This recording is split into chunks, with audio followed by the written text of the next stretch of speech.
Hello hello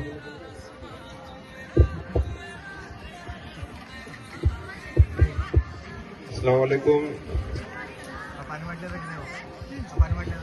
ನಮಸ್ಕಾರಗಳು. ವೇದಿಕೆ ಮೇಲೆ ಆಸೀನರಾಗಿರುವಂತಹ ಎಲ್ಲ ಗಣ್ಯಮಾನ್ಯರೇ ಮತ್ತು ವೇದಿಕೆಯ ಮುಂಭಾಗದಲ್ಲಿರುವಂತಹ ಎಲ್ಲ ಪಾಲಕ ವರ್ಗದವರೇ, ವಿದ್ಯಾರ್ಥಿನಿಯರೇ, ಶಿಕ್ಷಕೇತರ ವರ್ಗದವರೇ, ಪತ್ರಿಕಾ ಮಾಧ್ಯಮದ ಮಿತ್ರರೇ, ಇವತ್ತು ಅಲ್ಪಸಂಖ್ಯಾತರ ಮೊರಾರ್ಜಿ ದೇಸಾಯಿ ವಸತಿ ಶಾಲೆ ಹಾಗೂ ಕಾಲೇಜಿನಲ್ಲಿ SSLC ಮತ್ತು ದ್ವಿತೀಯ PUC ವಿದ್ಯಾರ್ಥಿಗಳ ಬೀಳ್ಕೊಡುಗೆ ಸಮಾರಂಭ ಹಾಗೂ ಶಾಲಾ ವಾರ್ಷಿಕೋತ್ಸವ ಕಾರ್ಯಕ್ರಮಕ್ಕೆ ನನಗೆ ಜ್ಯೋತಿ ಬೆಳಗಿಸಿ ಉದ್ಘಾಟನೆ ಮಾಡಲು ಮತ್ತು ಮುಖ್ಯ ಅತಿಥಿಯಾಗಿ ಇಲ್ಲಿ ಸ್ವಾಗತಿಸಿದಾಗ ನನಗೆ ತುಂಬಾ ಸಂತೋಷವಾಯಿತು. ಯಾಕೆಂದ್ರೆ ಗವರ್ಮೆಂಟ್ ಸ್ಕೂಲ್ಸ್ ನಲ್ಲಿ ಯಾವುದಾದ್ರೂ ಕಾರ್ಯಕ್ರಮ ಮಾಡ್ತಾರಂದ್ರೆ ನನಗೆ ತುಂಬಾ ಸಂತೋಷವಾಗ್ತದೆ. ಅದು ಎಷ್ಟೇ ಲೇಟ್ ಆಗ್ಲಿ, ಎಷ್ಟೇ ಟೈಮ್ ಆದ್ರೂ ಕೂಡ ನಾನು ಅದನ್ನ ಅಟೆಂಡ್ ಮಾಡಬೇಕು. ಯಾಕಂದ್ರೆ ಗವರ್ಮೆಂಟ್ ಸ್ಕೂಲ್ ಒಂದು ಹೆಮ್ಮೆ. ಗವರ್ಮೆಂಟ್ ಸ್ಕೂಲಲ್ಲಿ ನಾವು ಕೂಡ ಕಲಿತು ಬಂದಿದ್ದೀವಿ. ನಾವು ಕೂಡ ಒಂದು ಸರ್ಕಾರಿ ನೌಕರಿಯನ್ನು ಮಾಡ್ತಾ ಇದ್ದೀವಿ ಅಂದ್ಮೇಲೆ ಗವರ್ಮೆಂಟ್ ಸ್ಕೂಲ್ಗಳಿಗೆ ನಾವು ಯಾವಾಗಲೂ ಪ್ರಥಮ ಆದ್ಯತೆಯನ್ನ ಕೊಡ್ತೀವಿ. ಬಹುಶಃ ಇಲ್ಲಿ ಕಲಿತಿದ್ದವರು ಎಲ್ಲರೂ ತಾವು ಬಹಳ ರಿಚ್ ವಿದ್ಯಾರ್ಥಿಗಳಿದ್ದೀರ ಅನ್ಕೊಂಡಿದ್ದೀನಿ ನಾನು. ಬಹಳ ಶ್ರೀಮಂತದಿರಿ, ಹೌದಲ್ಲ ನೀವೆಲ್ಲರೂ? ಇಲ್ಲ, ಓಕೆ, ನಾನು ತಿಳ್ಕೊಂಡಿದ್ದೀನಿ ನೀವೆಲ್ಲರೂ ಬಹಳ ರಿಚ್ ಇದ್ದೀರಿ.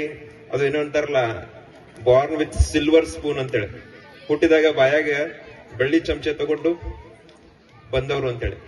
ಆದ್ರೆ ಹಾಗೇನಿಲ್ಲ. ಗವರ್ಮೆಂಟ್ ಸ್ಕೂಲ್ ನಲ್ಲಿ ಕಲಿತವರು ಬಹಳಷ್ಟ ಬಡತನದಿಂದ ಬಂದಂತಿದ್ದಾರೆ. ಬಡತನ ಅನ್ನೋದಿದೆಯಲ್ಲ, ಆಕ್ಚುಲಿ ಬಡತನ ಅನ್ನೋದೇ ಒಂದು ದೊಡ್ಡ ವಿಶ್ವವಿದ್ಯಾಲಯ. ಬಡತನ ಮನುಷ್ಯನಿಗೆ ಬಹಳಷ್ಟು ಕಲಿಸ್ತದೆ. ಬಡತನ ಬಹಳಷ್ಟು ಚಾಲೆಂಜಸ್ ಅನ್ನ ಕೊಡ್ತದೆ.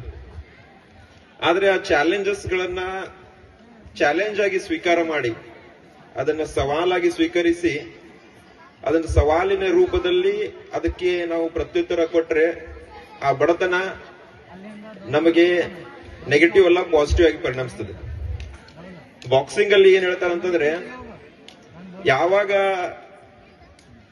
ಕ್ರೀಡಾಪಟು ಸೋಲ್ತಾನಂತಂದ್ರೆ ಅವನು ಕೆಳಗ್ ಬೀಳ್ತಾನಲ್ಲ, ಕೆಳಗ್ ಬಿದ್ದ ತಕ್ಷಣ ಸೋತಾನ ಅನ್ನೋದಿಲ್ಲ. ಬಾಕ್ಸಿಂಗ್ ಒಳಗಡೆ ಯಾವಾಗ ಸೋತಾರ ಅಂತ ಹೇಳ್ತಾರಂದ್ರ, ಕೆಳಗ್ ಬಿದ್ದ ತಕ್ಷಣ 10 ಕೌಂಟ್ ಎನಿಸ್ತಾರ. 1 2 3 4 5 6 7 8 9 10 ಅನ್ನೋಷ್ರೊಳಗ ಎದ್ ನಿಂತಂದ್ರ ಮತ್ ಸ್ಟಾರ್ಟ್ ಬಾಕ್ಸಿಂಗ್, ಮತ್ ಹೊಡೆದಾಡುದು. ಯಾವಾಗ ಬಿದ್ದವ 10 ಅನ್ನೋಷ್ರ ನನಗೆ ಹೇಳಕ ಆಗುದಿಲ್ಲಪ್ಪ, ಮುಗೀತು ಅಂತ ಹೇಳಿ ಅಂತಲ್ಲ, ಆವಾಗ ಸೋತಾಂಗ. ಅದ್ರ ಸಲುವಾಗಿ ಬಡತನ ಅಂತ ಚಾಲೆಂಜ್ ಇದೆಯಲ್ಲ, ನಾವು ಅದನ್ನ ಎದುರಿಸಿ ಗೆಲ್ಲಬೇಕು.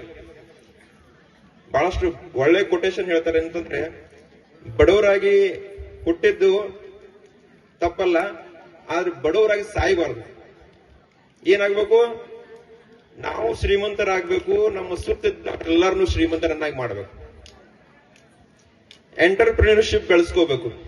ಬರೀ ನಾನೊಬ್ನೇ ಉದ್ಯೋಗವಂತನಾಗಿ, ನಾನೊಬ್ನೇ ಶ್ರೀಮಂತನಾಗಿ ಹೋಗುದಲ್ಲ.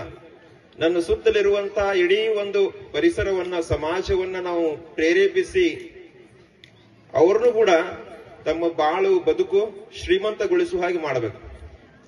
ಜಸ್ಟ್ ಒಂದು ಉದಾಹರಣೆ ಹೇಳ್ತೇನೆ. ಒಂದ್ಸರಿ ಸೈಕಾಲಜಿಕಲಿ ಒಂದು ಟೆಸ್ಟ್ ಮಾಡ್ತಾ ಇದ್ರು. ಆ ಟೆಸ್ಟ್ ಅಲ್ಲಿ ಏನ್ ಮಾಡಿದ್ರು ಅಂದ್ರೆ, ಇಡೀ ತಾಲೂಕಿನಾದ್ಯಂತ ಒಂದು ವಿದ್ಯಾರ್ಥಿಗಳನ್ನ ಮತ್ತು ಶಿಕ್ಷಕರನ್ನ ಆಯ್ಕೆ